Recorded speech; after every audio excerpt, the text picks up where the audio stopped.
আমি এখানে দাঁড়াইলাম, আমি জানলাম না, আমার বাসায় মামলার কাগজ চলে গেল, এটা ঠিক না। যে নিয়ম করছে ওটা আমাদের জন্য ভোগান্তি ছাড়া আর কিছুই না। গুপ্ত রাজনীতিতে চলতেছি আমরা, মামলাও গুপ্তভাবে হচ্ছে।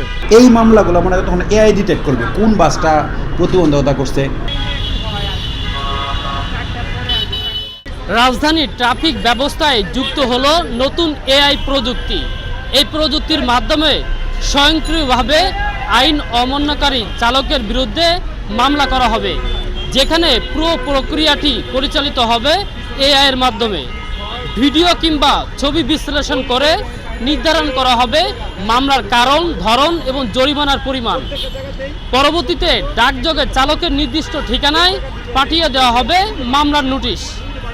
চলুন জেনে আসি নতুন এআই প্রযুক্তি মামলা ব্যবস্থা নিয়ে চালকরা কি ভাবছেন। বিআরটি যে নতুন নিয়ম করছে সেটা আসলে বাংলাদেশে সম্ভব হয় কিনা তা জানি না, কিন্তু আমার মনে হয় বাংলাদেশে এটা সম্ভব না। কারণ বাংলাদেশের যে জ্যাম জট, যদি ওই রকম শৃঙ্খলা যদি সবাই বজায় রাখতে পারতো তাহলে অবশ্যই যেটা আইন করছে ওটা খুবই বেটার হতো, কিন্তু এটা বাংলাদেশে সম্ভব না। গুপ্ত রাজনীতিতে চলতেছি আমরা, মামলাও গুপ্তভাবে হচ্ছে।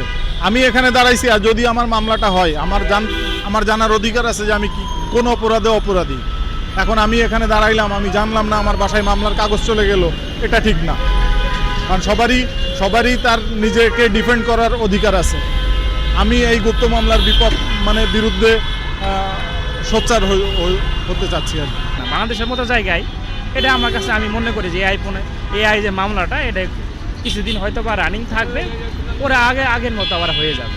এটা মনে করতেছি না যে এটা আপনার কন্টিনিউ অবস্থায় থাকবে আর কি, এটা মনে করতেছি না। তো যে নিয়ম করছে ওটা আমাদের জন্য ভোগান্তি ছাড়া আর কিছুই না। কারণ আমরা বুঝতেই পারবো না যে কখন মামলা খাইছি বা কখন কি, যখন আমাদের বাসায় পৌঁছাবে মামলার কাগজ তখন বুঝতে পারবো যে আমরা মামলা খেয়েছি।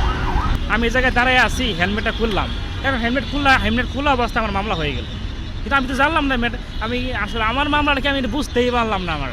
আমি আমার বাসায় গেলাম, যাই দেখি আমার মামলার কাগজ আইসে পড়ছে। এই জন্য মনে করি আগে প্রচার প্রসার আগে আমাদের জানানো দরকার, সচেতন দরকার আগে। এখন আপনি যদি আমেরিকা, কানাডা, অস্ট্রেলিয়ার সাথে বাংলাদেশকে মিলান তাহলে হবে না। এই 64,000 বর্গ মাইলের এই ছোট্ট একটা জায়গায় 20 কোটি মানুষ, এখানে একজন আরেকজনের সাথে গায়ে গায়ে লাইগা দাঁড়ায়। এখন আপনি যদি মনে করেন সিরা খেতায় শুয়া লাখ টাকার স্বপ্ন দেখেন, তাইলে সেটা হবে না। আমার দেশ যেমন, আমাকে তেমনভাবেই ভাবতে হবে। আমি মনে করি এটা কালো আইন, এটাও একটা কালো আইন। এই কালো আইনের বিরুদ্ধে আমার অবস্থান। এআই মামলাটা আমার এই শাহবাগে এখনও শুরু হয় নাই। গুলশান 1, 2 আর বিজয় সরণি, জাহাঙ্গীর গেট, এই 4টা পয়েন্টে সম্ভবত শুরু হয়েছে আজকে থেকে। তো এটা পর্যায়ক্রমিকভাবে ভিআইপি রোড পুরোটাই কভার করবে, শাহবাগ পর্যন্ত আসবে। শাহবাগের সিগন্যালে ক্যামেরা লাগানোর কাজ চলতেছে আর কি।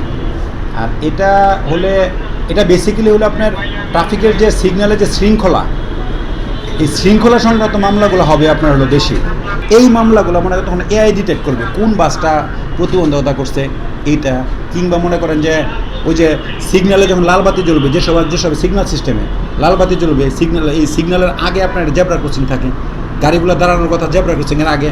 আমরা তো মনে করেন সেই প্রবণতা, কার আগে কে যাব, লাল বাতি করার পরে আমরা যাইতে থাকি। এই জিনিসগুলো ডিটেক্ট করবে এআই ডিটেক্ট করে ওই যে সার্ভার থেকে ওই যে বিআরটি এর সাথে করা হয়েছে, ওনারের মোবাইলে এসএমএস চলে যাবে। তো এটা বাস্তবায়ন হলে আমাদের জন্য তো ভালোই, আমাদের কাজটা অনেকাংশে কমে গেল আর কি।